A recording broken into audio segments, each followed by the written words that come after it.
the possible beef and lamb ban at Worcester, and sort of why we think that's happening and what Tara thinks about that happening, as somebody who is very, very experienced in this field. So a bit of background to Tara. Tara Garnett is a researcher at the Oxford Martin School and also the founder of Table, where she looks at the contribution that the food system makes to greenhouse gas emissions, particularly focusing on how changes in individual choices and policy can help to reduce overall emissions.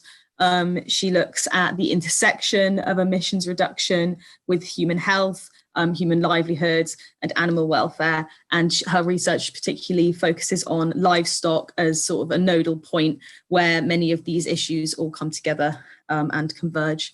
And she's very kindly volunteered her time today to come and talk to us about food systems and sustainability.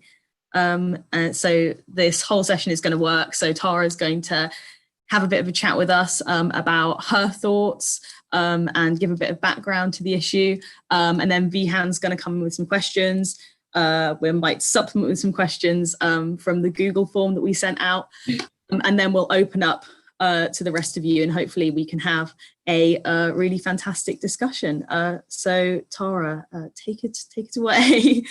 Right. Okay. Well, thank you, Mary, for the introduction. So I thought, obviously we're going to be talking about the beef and lamb ban in a bit, but I thought it might be useful to give you a little bit of context. I mean, in the last couple of years, you'd be kind of forgetting that something like climate change even existed as a problem, because all we talk about these days is COVID, and if not, it's Trump, and if not, it's Brexit. But climate change is here, and it's here to stay, and it's not going to go away. And it's not just about the climate either. It's about this planet that we live on and the land, and what we're doing to it.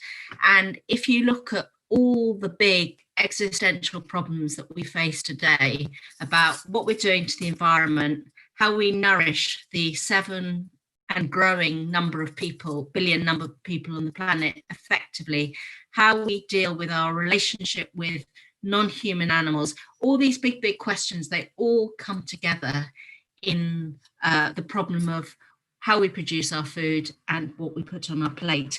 And just to give you a little bit of background about this, you may be very well familiar with these figures anyway, that 40% of the Earth's surface now is taken over to produce food for us. And food using land for agriculture is land that is not available for other wild things. And we are responsible for biodiversity losses that are 100 times higher than the background extinction rate. Our food in its entirety, from production through to the point of consumption, accounts for about 20 to 30% of global greenhouse gas emissions. The water we use, so water stress is going to be an increasing problem in an overcrowded world. And again, 70% of the water that is abstracted, that is irrigation water, used worldwide, is for agriculture. So it's not you kind of cooking your broccoli; it's agricultural production.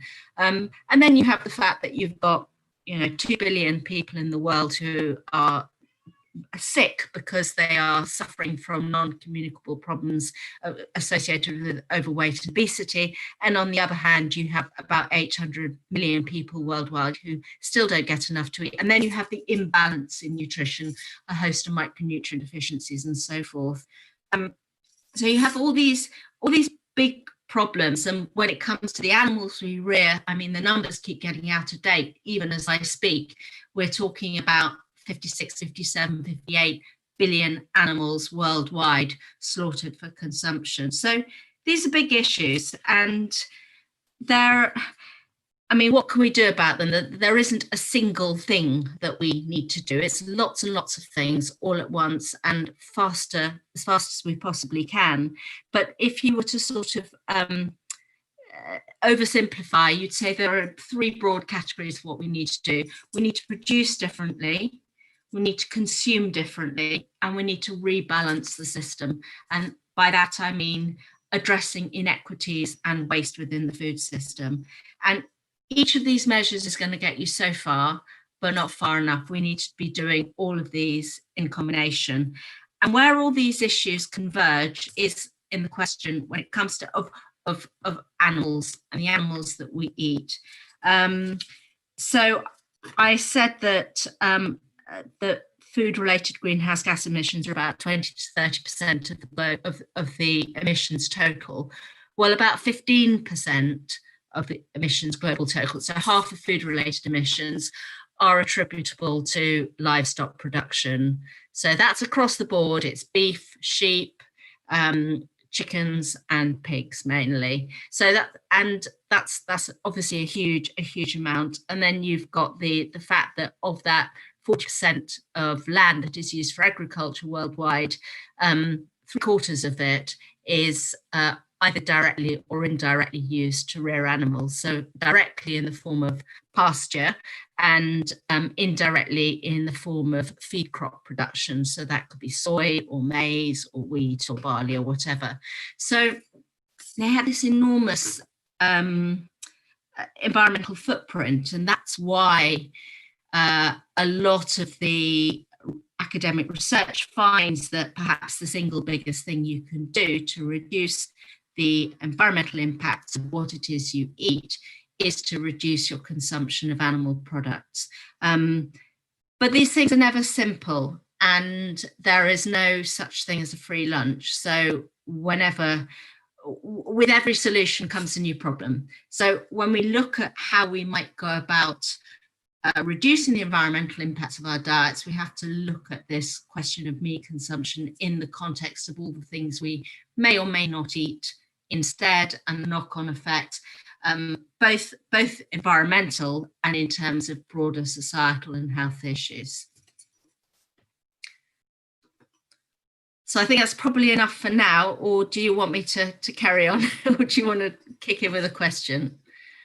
No, I think that's a very good place to start.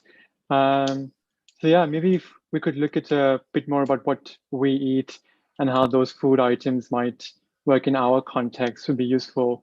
So in Britain, they say that, we have lots of grasslands which can't be used for crop production. So then what is the impact of the livestock who do convert that grass into food for us? So this is a really interesting question. And first of all, there's many different ways of looking at it. For example, if you take the Welsh uplands, you can't grow crops on these. And the best way of getting food value out of them is to grow an animal, to grow a sheep. And that is historically what we have done.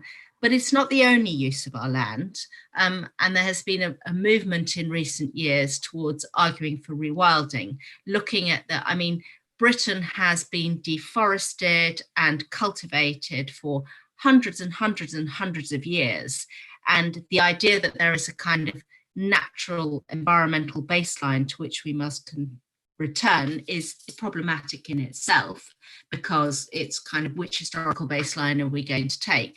But whenever we think about the fact that, yes, this is the best use of land because we can't grow crops, therefore we can grow an animal, we have to think also of what the alternative use of that land might be, and the extent to which it can be used for other purposes that will deliver environmental benefits. So when it comes to the grasslands of Britain, when you think about the kind of overall composition of our diets, firstly, we way too much meat. We consume more protein than we need to do, and we arguably consume more meat than it is desirable for our health.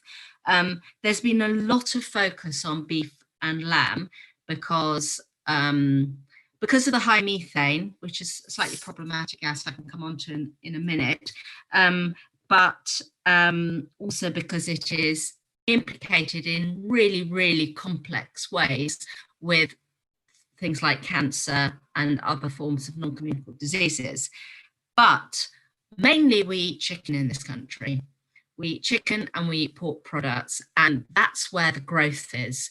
So, in fact, the poultry, the beef and lamb is actually starting to has leveled off and has remained static for quite a long time.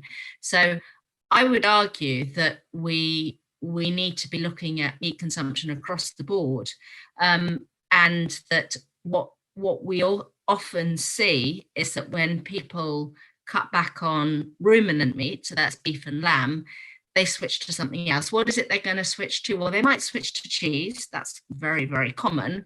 Cheese comes from a cow, which is exactly the same animal as the beef that you've just given up. Or they switch to white meat, poultry meat.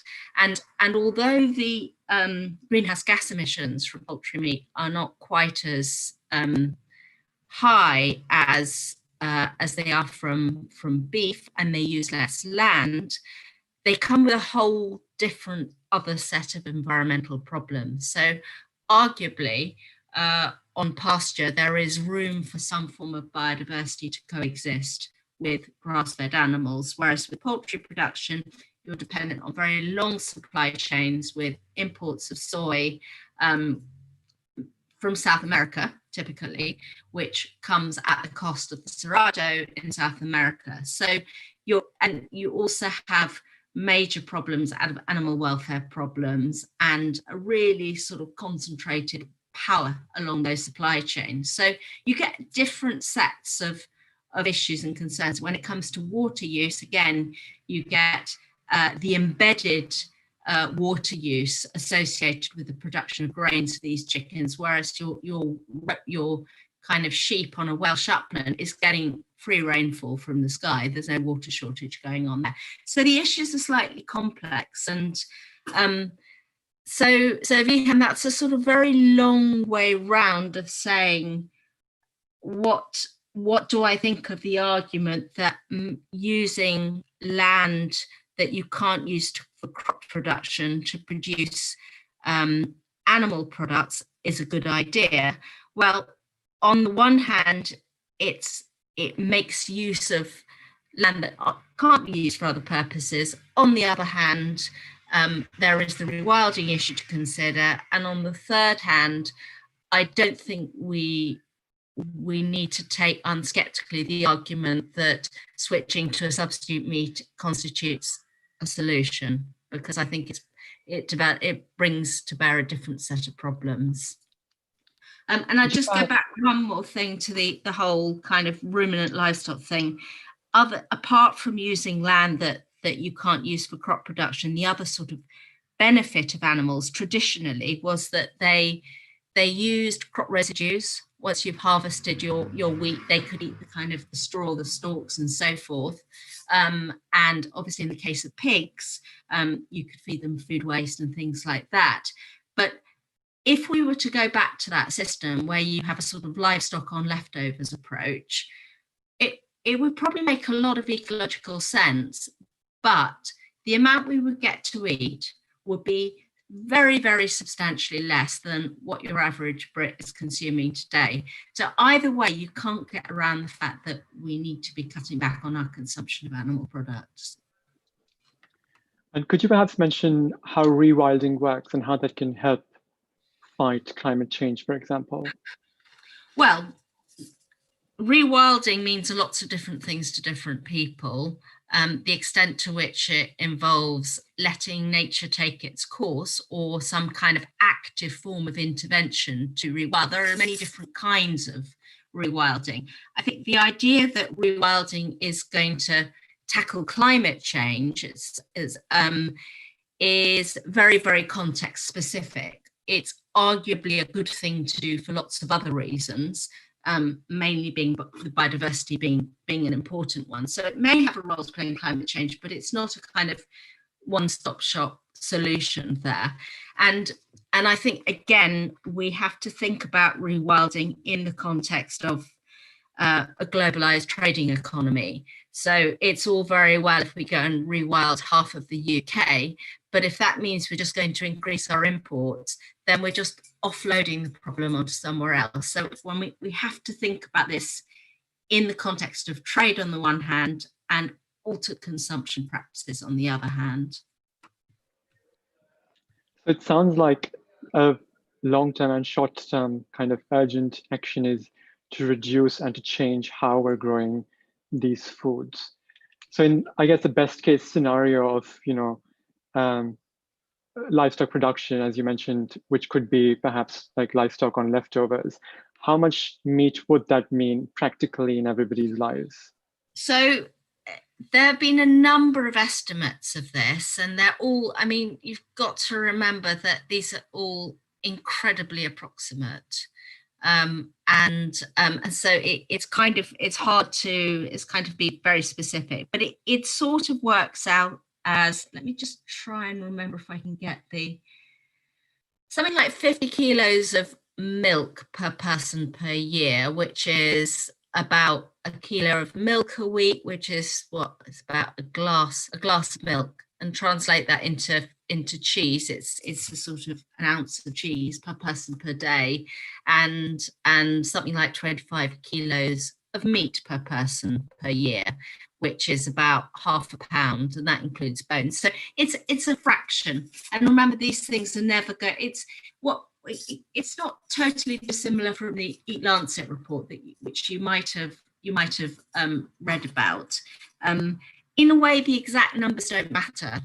It's the general direction of travel, and the direction of travel is that these foods they're very nutrient dense. They can play a really important role, particularly in the diets of people particularly children and breastfeeding mothers and pregnant women in low-income countries, where access to a diverse range of plant-based foods just doesn't exist. Then you have the small quantities of very nutrient-based animal products can make a really, really important difference to the diet. If you're in a country like the UK, you can do perfectly well without meat or animal products, provided you take a little bit of care and provided you can afford the diverse diet that is available if you have the money. So the situation is going to be different. So I'm not particularly keen on getting hung up on the numbers. It's to consider the specificities of where animal products are needed and perhaps are a good idea, and where they're really not needed. And again, you go back to the idea of, the difference between a teenage girl in their nutritional requirements and a middle-aged man. They're very, very different. A teenage girl has very high nutritional requirements. There's the bone density and there's the calcium requirements, and then she'll be menstruating, so there's the iron requirements, whereas the middle-aged man doesn't need a great deal. I mean, he can make do with a whole range of different things, and it is perfectly possible to obtain a balanced diet from just plant, but sometimes a little bit of animal product can just make it easier. And in terms of plant-based food, a lot of, I guess, the criticism of low meat diet is that you would have to import all sorts of plant products from other parts of the world. And, that some say that, eating local meat is much better than, for example, shipping grains from another part of the world. How true is that statement? So this is a very interesting point, and I think it underlines the point I made a little bit earlier, that there's no such thing as a free lunch. At the moment, our food system is full of problems, and that includes the non-meat component of it. Something like we import, I haven't got the figures to hand, but it's something like 80% of the fruit that we consume is imported, and something like 50% of the vegetables. It depends. We're self-sufficient to a greater extent in sort of UK indigenous things like carrots and cabbages, and obviously much less so for some like aubergines and whatever. And so we are reliant on imports. Now, there's two ways of answering this. One is to challenge the idea that local is better, and to say that you can bring something in from further afield and it has a lower environmental footprint than if you were producing it locally. That argument comes and goes. I think it's not as straightforward as people make it out to be. But the second is that an argument for the fact that we need to be building up our horticultural base in this country and, you know, producing much more locally, and that will alter the dynamics of this import-export thing. And it's also, as I said, worth remembering that we may be relying, we import soy for our poultry and our pigs from further afield, and also we use 40% of the arable land that we use in this country is used to produce grains for animal consumption. It's not for direct human consumption, it's to produce grains to feed animals. So is that a good use of land? I mean, that's for you to decide, but you can think of what we could be using that land for instead if we weren't using it to feed animals that we then eat ourselves.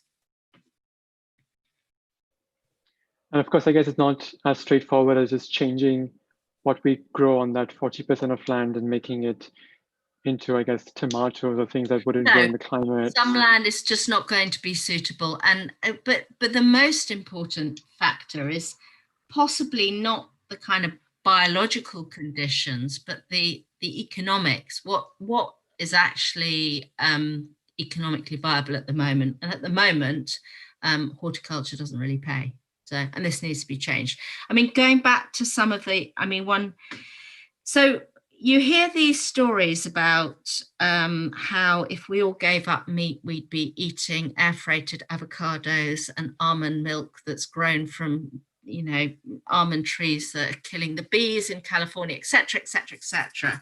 And it's definitely true that these foods are problematic. What is less true is the fact that that this is what a plant-based diet has to be like, and secondly, does it mean that if you eat meat you never eat avocados?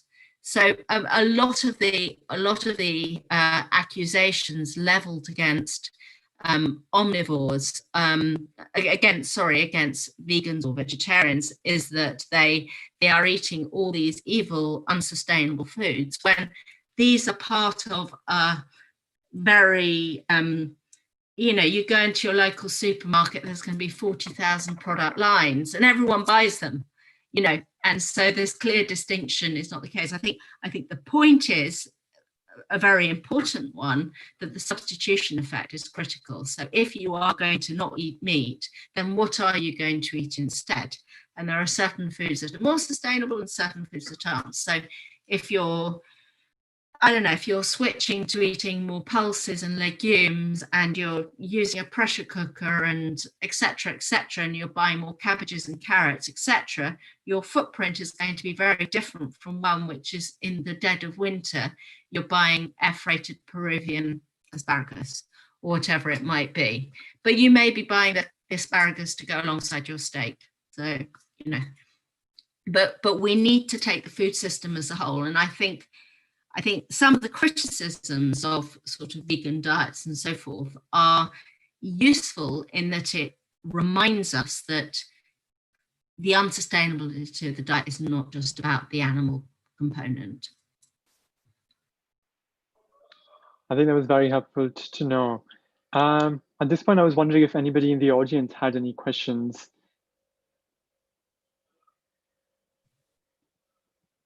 Feel free to type them in the chat or feel free to unmute yourself. I had a quick question actually. Oh wait, or was there somebody else? Because that might be more exciting. I think it was Jamie. I was just wondering, we were talking about rewilding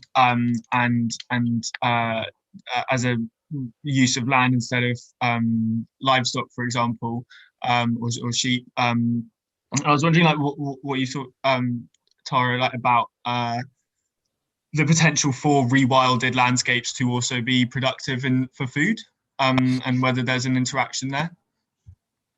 So again, rewilding is, I guess, a spectrum term, and the more, I mean, are you thinking of sort of permaculture, that sort of thing? Yeah, I suppose so.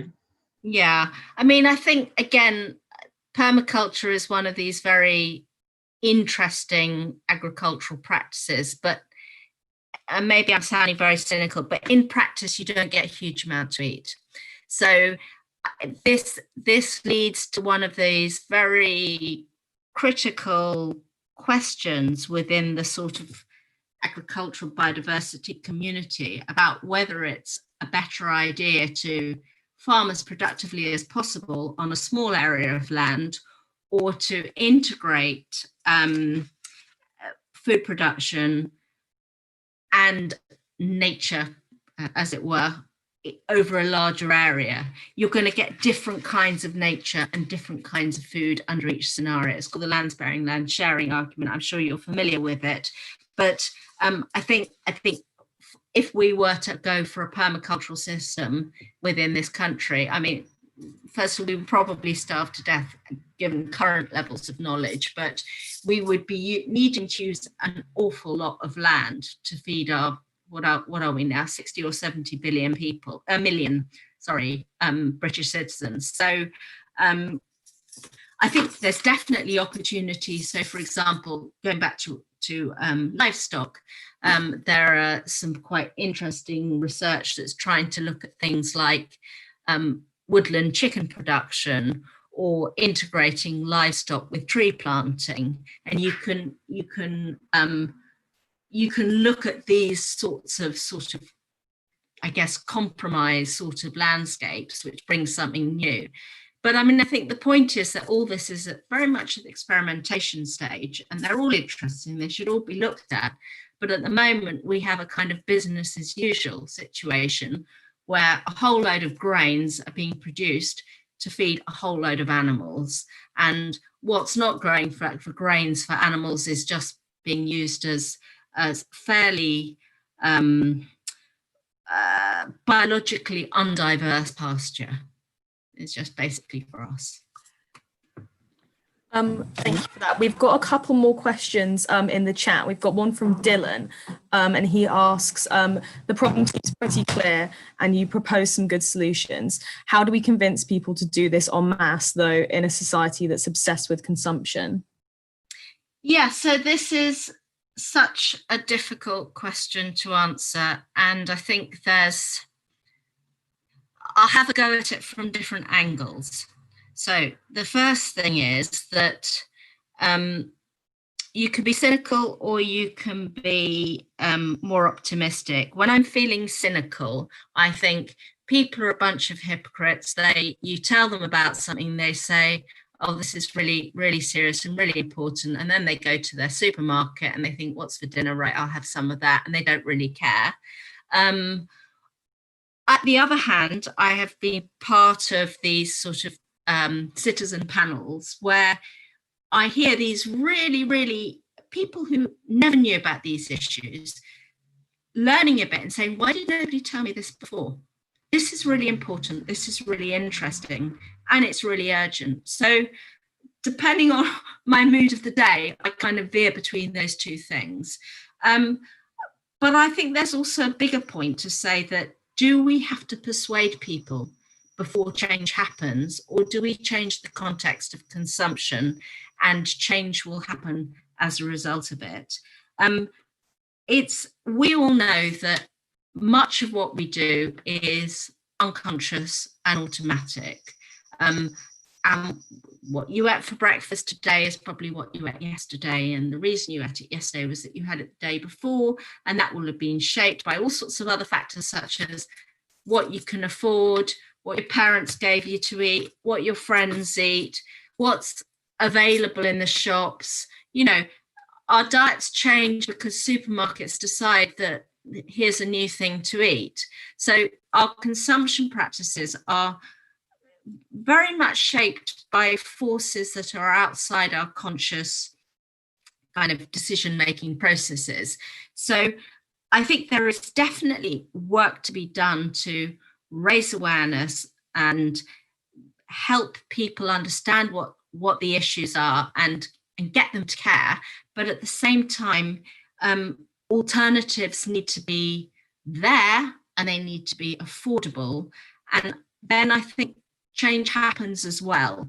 So I think it's a mix, really. And so some of that is going to be changing the default. So there are all these sort of smaller things, and there have been trials that I think that were done at Cambridge where you sort of change the positioning of foods in a canteen and suddenly people buy things differently, or you change the kind of special of the day to one that happens to be not containing meat, and people buy it because it's the first thing they see on the menu and off they go. I mean, I think these sound good, they're a bit gimmicky. We also need the more structural changes, which is the fact that meat is really, really cheap. And that's why, that's a strong factor in influence in people's choice, or the fact that you have to kind of make an effort to opt out of the whole meat consumption culture and into something else. I mean, this is changing, but I think the opt-ins and the defaults are still there. So, and we have to think about the kind of, there's also things like public procurement, and there's people's cookery skills and all the rest of it that just add, and there's the culture of meeting, and that all layers onto it, making it a really hard problem. But I think we shouldn't rely too much on the individual as the site of change. I think we need to also be looking at, and this is why, it's great that you're actually trying to change this default by changing the catering within college. I was just going to add a small add-on question to that. Is it kind of urgent that society changes its ways of eating, or is it kind of a preventative measure just in case, climate change takes? We need to do so much more than we're doing now, and we need to be shifting our consumption patterns, our diets. But again, I think there's another risk that it's kind of, I call it, it's a bit of a sort of halo effect, that people think that somehow if they go vegan, they can sort of fly off to their weekend away in Prague or whatever it might be.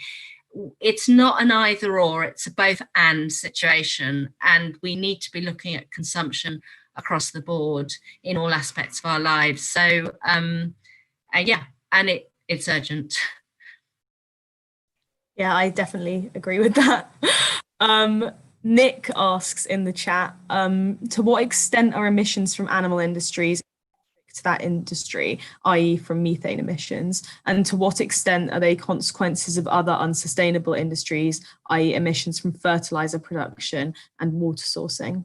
Yeah, so this is an interesting question. So if you look at, and it's not actually that easy to disentangle, but if you look at taking the global situation, direct agricultural emissions from things like methane from cows and also nitrous oxide emissions from dung and urine are about 10 to 12% of global greenhouse gas emissions. So they're quite significant. And then the rest is embedded, the rest of the livestock impacts are embedded in things like feed production, fertilizer production for the feed, and so on and so forth. So it's that. And then you look further along the supply chain and you're looking at kind of processing, slaughter, refrigerated distribution, and so on and so forth, which is mainly a CO2 issue, is fossil fuels. So I think the other thing that I don't know if you've picked up on this in your discussions, but there's been a lot of controversy recently, particularly within the Oxford Martin School, about the role of methane and its warming effects. So you get, on the one hand, you get a sort of one school of thought, which is methane is 28 times or 72 times, depending on the time horizon you're choosing, more potent than CO2. It's the most urgent thing. Let's get rid of cows, and it buys us time to address climate change. That's one way of looking at it. Another way of looking at it is to say methane's effects on the atmosphere are transitory. So although it has this strong warming effect, it lasts for a dozen years and then it goes away, and that it doesn't, if for a given number of animals on the planet, I mean, let's say you've got a field with 100 cows, they are contributing to an elevated temperature, but they're not adding new warming, because each eructation, each kind of burp that they do, is each new one is replacing the old one whose warming effects will have dwindled. So it's a kind of steady state. Whereas when it comes to carbon dioxide from fossil fuels, that molecule of CO2 that's in the atmosphere stays there for pretty much forever, hundreds of thousands of years, and then a new one will add new warming effects. So CO2 is a permanent problem, whereas methane is a transitory problem. So there's a lot of debate around the extent to which we should really be targeting ruminants as these great big villains because of this temporary nature of methane.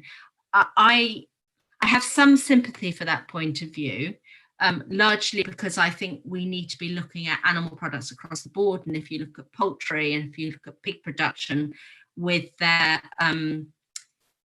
because of the feed production and because of the long distance supply chains and because of the confined animal housing and so forth, they are quite fossil fuel dependent. So that's why I'm my feeling is that we should be looking at that the problems are different but comparable, and that we should be looking not just at reducing beef and lamb, but also at reducing poultry and pork, and not villainizing one meat, but looking to cut down across the board. And I think I would link to that we should stop polarizing these kind of polarized narrative that either you eat lots of meat or you go vegan, when in fact no one is suggesting. Well, I'm not suggesting people should go vegan. I'm suggesting that we need to substantially cut down. I had a question following up from something that you said earlier. You were talking about how meat is so much cheaper than alternatives. And I was just wondering whether you could go into a bit more about why meat is so cheap and like sort of agricultural subsidies in the UK. If you know anything about that. Right, yeah, no, this is a bit of a hellhole, and I can't pretend to be hugely knowledgeable about this. I would say that when it comes to, for example, the pig and poultry industry would argue that they receive no subsidies at all. It's the ruminant sector that receives the subsidies, sort of area-based payments. That said, the pig and poultry sector are subsidised insofar as the environmental impacts of their production are not costed into, they're not paying for the fossil fuel emissions they cause. They're not paying for the antibiotics resistance that they generate, and so on and so forth. So why it's cheap is that it's just fantastically efficient. If you look at the fact that if you take chickens in the wild, the remnant, the kind of jungle fowl from which they were originally bred, they would produce, your average jungle fowl would produce a clutch of eggs once or twice a year. Now your average egg-laying chicken produces an egg a day practically for her short life, and then she's off to make pet food. And I think, and that's also the case with dairy cows that are, they can produce 8,000 or 9,000 litres of milk a year. And that's all aided by grains and soy that are keeping them super productive. And it's these arable crops that, I think they are the ones that have been subsidised. But hopefully Marco will provide you with a more coherent answer there. It's the economies of scale that make these foods relatively cheap, to an extent that was never possible in the past. I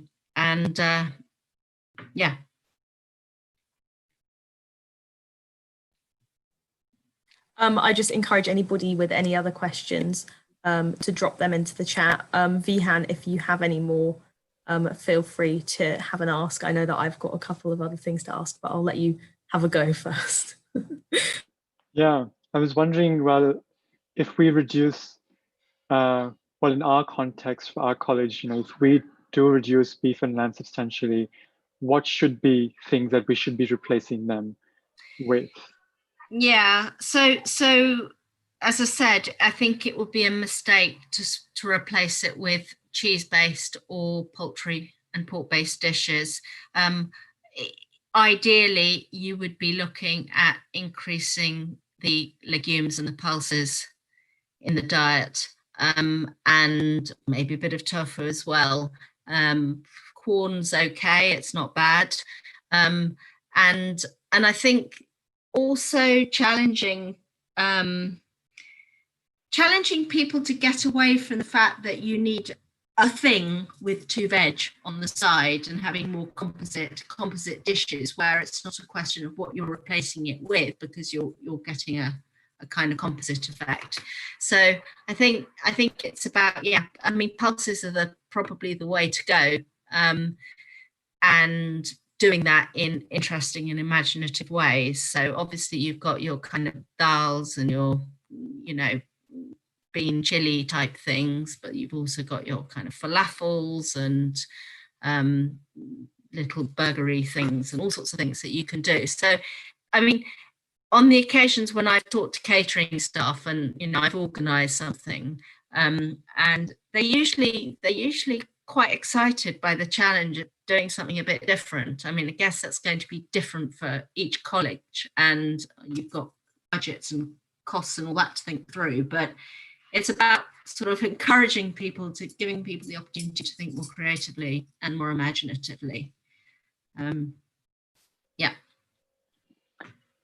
And can this kind of diet be, completely balanced with all the nutrients you need, apart from maybe, a few nutrients that you might have to supplement with? Is it safe to eat these and skip, I guess, poultry and meat? I mean, if you decide to give up meat and live off Oreos and chips, it's not going to be a balanced diet. And if you take care, you can have a perfectly balanced diet, and with the exception of vitamin B12, you don't need to take supplements as a vegan. That said, a little bit of animal product here and there can top you up and make things easier, but we're talking small quantities. And again, I just want to get away from this, you have to be vegan, you have to have a plant-based diet. It's really about thinking about how much you eat, whoever you are.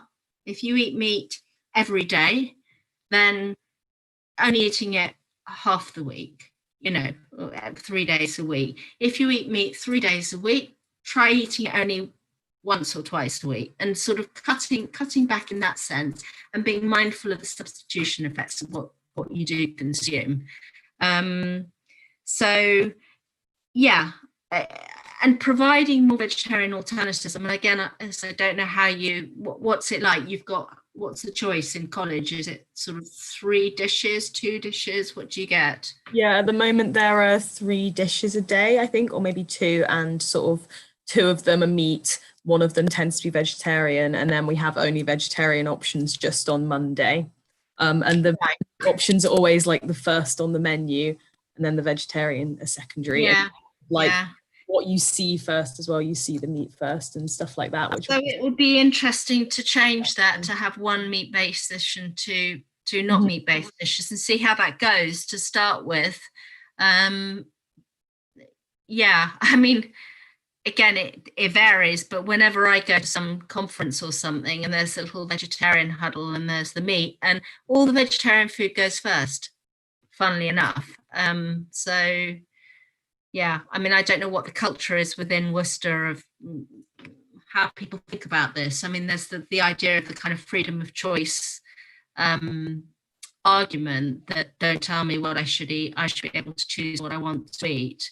And how you address that is, again, it's about change. It's not removing the choice entirely. It could be just expanding the alternatives as a starting point. I think I made a mistake in what Worcester serves. I think it's 1 meat, 1 vegetarian, 1 vegan, but similar. Yeah. Okay, so it does that already.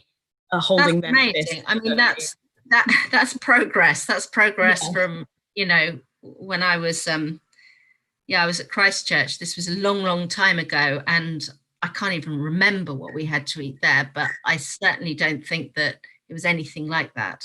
The things have moved on. Sometimes it's easy to forget that, you know, things really have changed. So that's great. Yeah, I think that segues quite nicely into a question that I've been wanting to ask you, Tara, which is, how do you personally choose to eat, and like what is kind of the sustainability focused decisions behind those like the choices that you choose to make? Yeah, well, I'm a flawed individual, as we all are. I've been vegetarian since I was about 17, actually, so really long time. And so I try to not eat too many eggs and not eat too much cheese and that sort of thing. I have in my fridge, I have milk, and I have soy milk, and I have oat milk. And I kind of alternate on those. By the way, oat milk, most of the, soy milk. Soy milk does not come from Brazil. Most of the soy that is produced in the Cerrado in Brazil goes to feed pigs and poultry. The soy that is used to produce tofu and soy milk, etc., is usually grown in Europe. So I have kind of try mix and match my kind of plant-based options. I eat a pile of lentils and legumes. I brought my children up vegetarian, and they remain vegetarian. My son is in his 20s, and very occasionally he'll have some meat, but more or less he's entirely vegetarian, so is my daughter. So that was a big decision to say, right, the default for my kids is vegetarian. But that's perfectly normal now. I don't buy air freighted produce unless it's been reduced from £2 to 30p and it's going to go to the waste, and why not? And what else do I do? I use a pressure cooker, and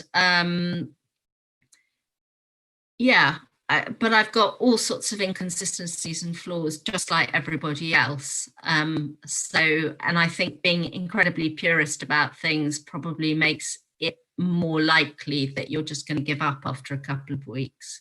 So generally speaking, and I've got a box scheme. I get one of these veg box things as well, which is it's kind of stuff that would otherwise go to waste, and it comes to me, and I get a whole different things every week.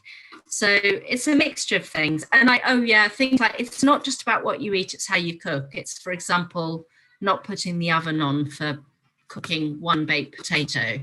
It's trying to kind of plan ahead and be energy efficient in what you do as well. That's a really interesting consideration. I've never really thought beyond what I'm eating, but it's a really big thing. It's putting lids on saucepans, getting yourself a pressure cooker, and just being sort of clever and sensible, maybe cooking in bulk and freezing half of it, and then you don't need to cook so much. But and the oven is a huge thing. So trying to cook several things in the racks. Vihan, do you have any more questions?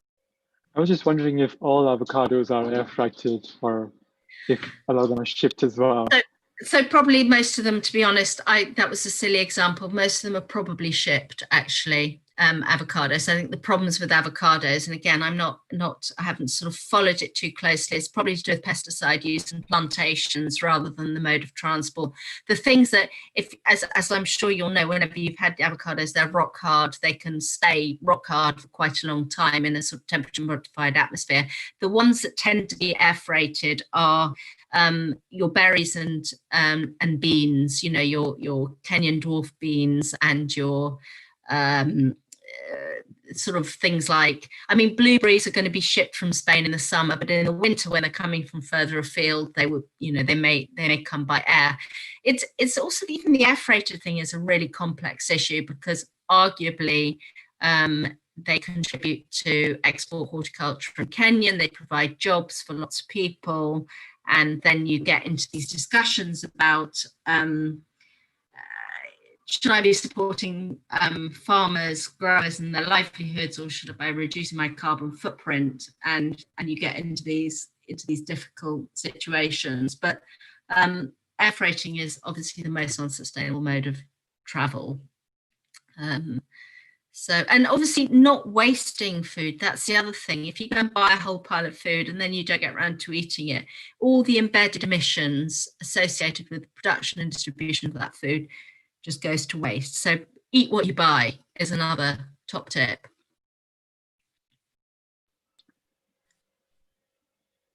Did you want to say something, Mary? I have so many questions, but you can rattle. Go for it. No. Oh, I have a very quick one, which is, do organic chickens still get fed Amazonian soy? This is something that has been in my mind for a while. Yes. So there's a lot of discussion about this. So for a start, they will be eating soy. For seconds, they'll probably be eating more soy. So because of this is the weird and unhappy consequence of, so one of these paradoxes that organic chicken production probably has a higher carbon footprint than conventional, partly because they may be slower growing varieties, so they're alive and eating and producing emissions for a longer period. I think your battery chicken now has a lifespan of about 38 days. This is your broiler chicken, whereas for an organic, I can't remember how much it is. It's a little bit longer. And so that's the first thing. Obviously, if they're free range and moving around, they're expending energy. They're not using energy to fatten themselves up. They're using it, so for a given weight of bird, you're going to need more energy, more food energy to keep it at that weight, or for it to grow to that weight. And then finally, conventional growers can feed their animals synthetic amino acids. So amino acids are the building blocks of protein, and conventional growers can just give them, but organic growers are not allowed to, so they have to give them more soy. Now, is this a reason not to buy organic? In my personal kind of ethical matrix thing, I feel that the animal welfare trumps everything in that case, so I go for the organic. So how do you overcompensate for that? By cutting back on what you eat. So yeah, it's just the sad. And it is one of the arguments that people in the sort of intensive livestock sector will make, that their production systems are more environmentally efficient. But I think you have to look at it in the round. I also recently read that for a few years now, intensive beef farms have arrived in the UK, kind of like what you see in the US. And so over here, you have the choice of buying grass-fed or buying what is a more efficient, way of growing beef. So what would you choose in that case? So there's all sorts of different production systems in the UK, and we don't have the sort of concentrated animal feeding operations style outfits that you get in the States. And dairy production, which is probably a better analogy, can be quite intensive in this country, but it's still not at the levels that you see in the US. Again, if I were to, and this goes back to the whole ban on beef, if I were to advise on the intensive systems may look better because they are probably have lower methane emissions. They definitely have lower methane emissions because the feed that the animals are eating is more digestible.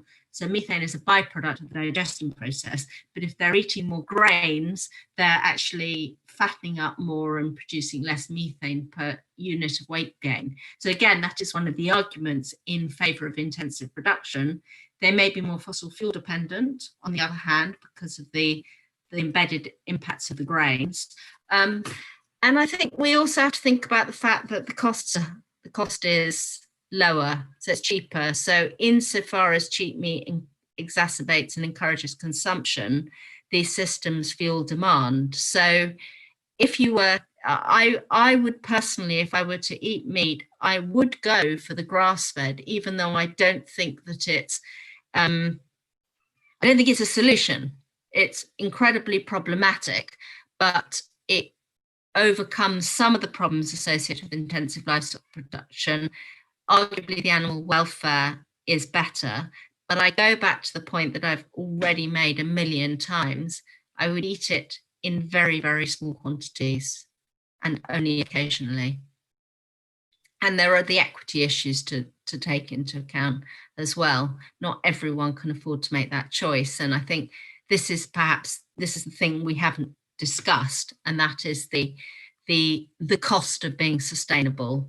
And I mean the kind of the knowledge, the luxury and the information and the awareness, as well as the financial knowledge, the capital that we need in order to make sustainable choices, is very unequal at the moment. We don't live in a society that makes it possible for everyone to change. I'm conscious that we are reaching the end of our hour. So I just want to encourage anybody, if you have any final questions, please do drop them in the chat now. But otherwise, Tara, I was wondering whether you had any sort of closing thoughts, perhaps an inspirational message to members of Worcester College. More oh my God, inspiration on a Monday evening in lockdown. I will say, sign up to our website, and I'm going to, there we are. We were the Food Climate Research Network. We're now Table, and so it's quite new for me too. It's a sort of one-stop shop of information about food and its contribution to climate change and a whole range of other issues. There's loads and loads of resources on that. It's great that you're doing this, and it's one of the less depressing things I see when people, students actually care about stuff and they get, try and change things, because that's the only way anything's ever going to change, really. So thank you for having me. Thank you very, very, very much for coming, and thank you everybody else for coming and listening in. I hope you found this useful. With that, don't forget that tomorrow at 3 p.m. we have another talk. Wherever you found the link to this one, there should hopefully be the next link to the next one. And then later this week, we have another talk with Forward Food, who basically try to help universities mainly transition towards lower meat, more plant-based diets. And they're going to talk to us about the resistance that they face, but also the immense success that they've had, not only over here, but also in faraway places like Brazil, the US, etc. So yeah, 2 more very exciting talks lined up this week. And yeah, thank you so much, Tara, for sharing all your knowledge with us today. Okay, you're welcome. Thank you very much. Okay, bye-bye. Have a nice evening, everyone. Bye. Bye.